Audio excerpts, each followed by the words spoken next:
was gonna say, last time I saw him, he didn't have much hair left.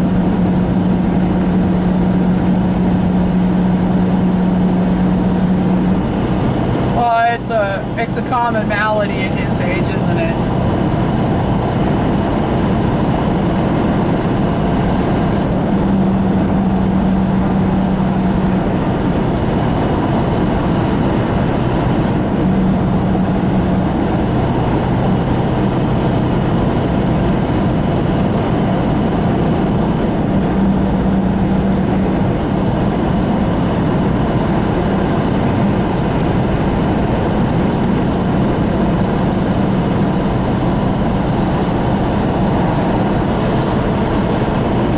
Not unless he would have come up to you and tried to stick his tongue down your throat, then he would have cared.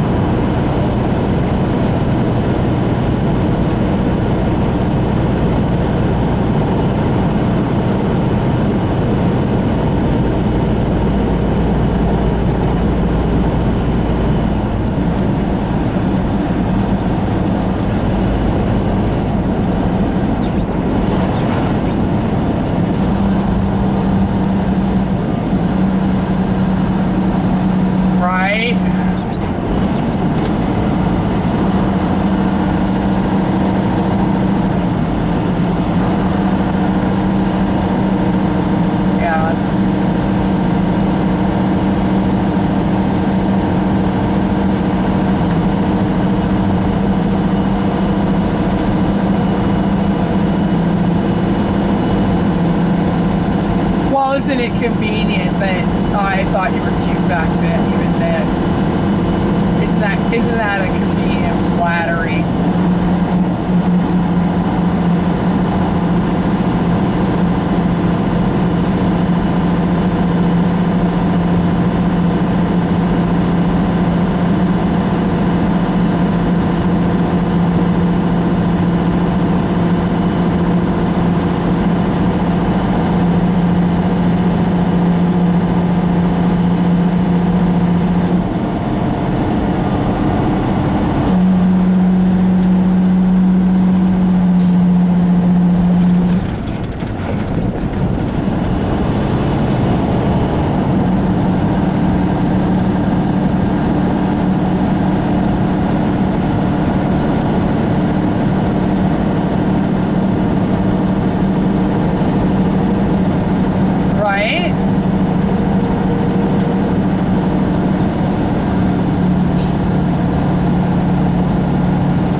I'm not open to that.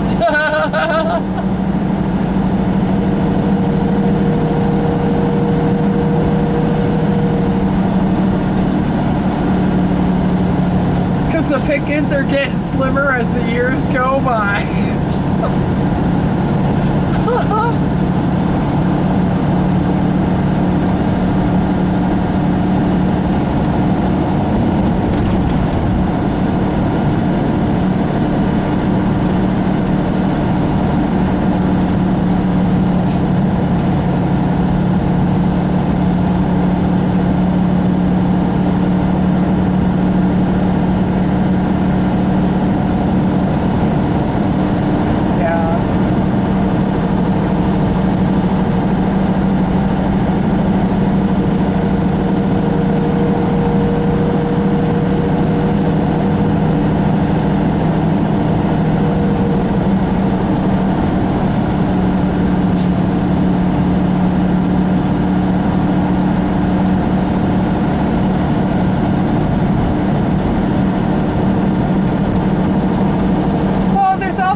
Never so much hurry you can't stop for 20 or 30 minutes to have a freaking cup of coffee or something.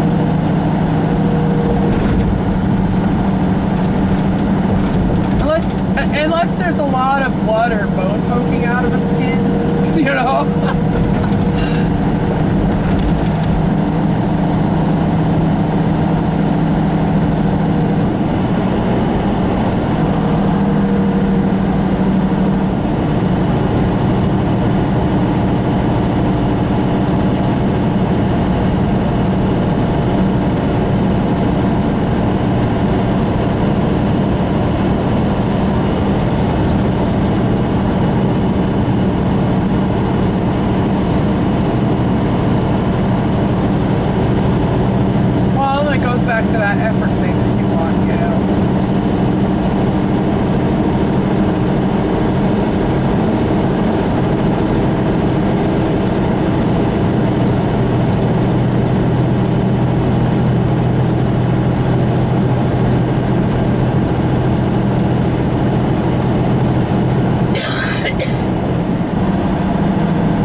you might text him at some point and say, look, I'm not trying to sound catty or shitty to you, but you don't have to keep texting me just to keep up an appearance of something that apparently isn't really there. I was hoping and I was hopeful, but it's just starting to feel like it's not there for you.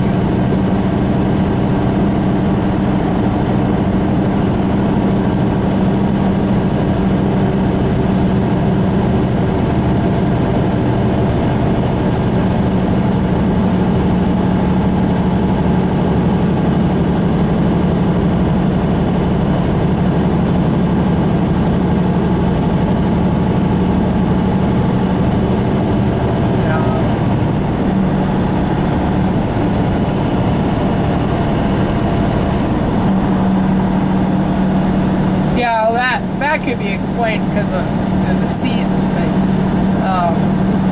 but it is, there comes a point where you have to wonder if it's just some kind of automatic reflex to text you good morning when that's all that's said over and over, day after day after day. There's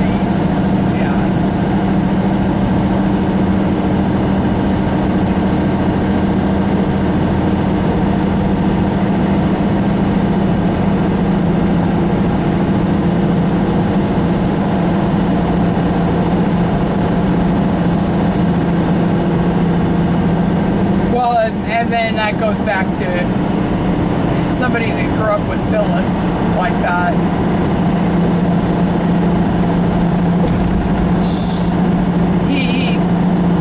He doesn't know how to be in pursuit, probably. And I'm not saying you should pursue him, but you might encourage him because he probably doesn't know how to be in pursuit.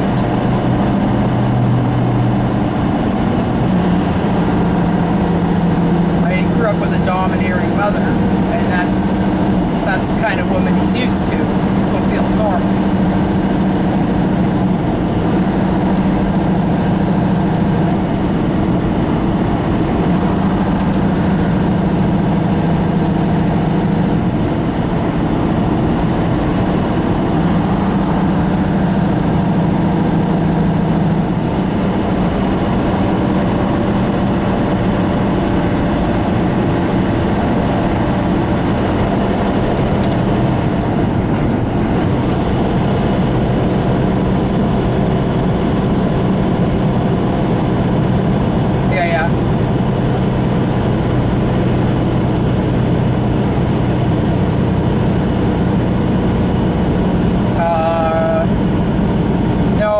It's not, it must be your phone or something, because that's not true. Once you block somebody, they're blocked until you unblock them.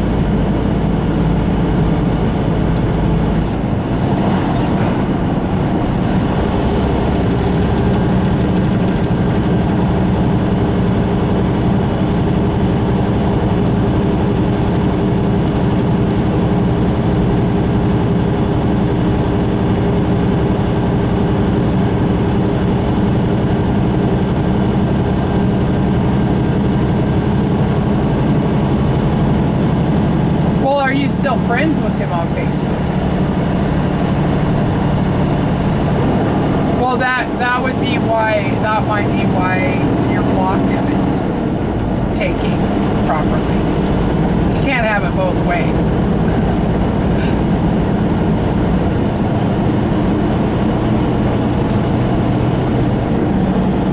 I suspect your phone might be messing with it. Or it might be because you're still friends on Facebook.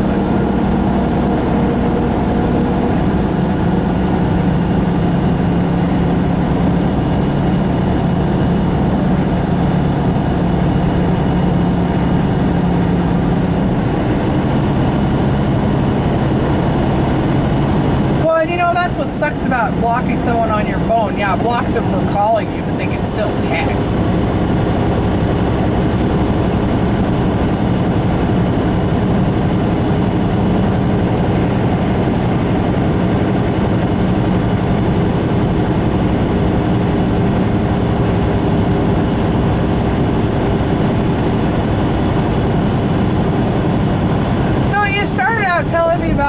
the guy Maine and Dickinson and how you pushed him away. But you didn't ever say how you did that or what happened.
I still think you need to just, if you're not interested right now, to give him a flat out no, without any of the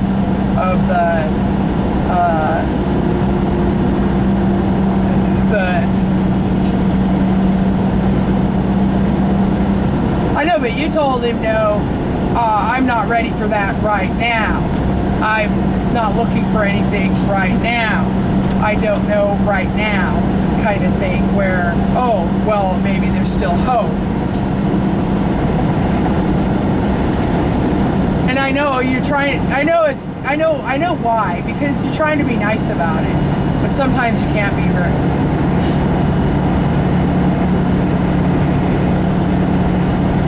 Well, sure they can.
That's a fact. Well, you just get, I mean, look, how many years later was it, and Paul Kennedy says to you, didn't they run her out of town? And I left in 1990, early 94, I think it was, February 94. And of all the things that happened to me, do you know why I left Lewistown? Because I was sick of David. That's what it came down to. I mean, I wasn't sick of him. I was sick of the situation with David. That's why I left town. Because he'd gotten dragged off to Wyoming. But I knew he would turn up. And when I had seen him all those years later, he would have turned up. He was on his way back to me. And he got stuck in Thermopolis in a freaking snowstorm. He was hitchhiking. up here, or up there. And he got stuck in a blizzard and had to call her to come and get him. I told him, I said, well, by then, I was already gone. And he told me straight out that as soon as she knew that I had moved away and he had no idea where to find me, that's when she forced it.